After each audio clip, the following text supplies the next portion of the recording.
یکی از من پرسیده بود که مولانا چی کارا میکنه برای آدما. یه پاسخ هم این بود، واقعا هم به این ایمان دارم. مولانا آدمایی رو که با خدا قهر کردن با خدا آشتی میده.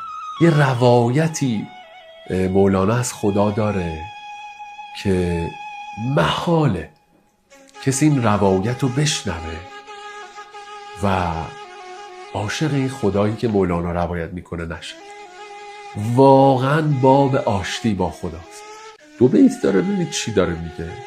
نه عجب اگر گدایی ز شهی عطا بجوید، عجب آن که پادشاهی ز گدا کند گدایی، و عجبتر آن که آن شه به نیاز رفت چندان، که گدا غلط در افتد که مراست پادشاهی. که داستان اینه ها، عجیب نیست گدایی بره به سراغ پادشاه، عجیب پادشاهی که میاد به سراغ گدا. و عجیبتر این که این پادشاه انقدر صدا میزنه که گدایی میگه نکنه من پادشاهم. مولانا سری غزل داره، اینا از زبان خداست. بیا بیا که نیابی چو ما دگر یاری، چو ما به هر دو جهان خود کجاست دلداری. بیا بیا و به هر سوی روزگار مبر، که نیست نقد تو را پیش غیر بازاری. بیا بیا، غیر از من نمیا، بی خود عمرتو تلف نکن. اون چیزی که جستجو میکنی منم.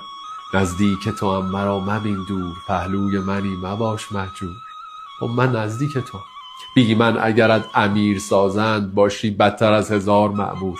بی من اگرت دهند شهدی یک شهد بود 1000 زنبور. منو نداشته باشی امیر بشی از 1000 تا مأمور بدتری.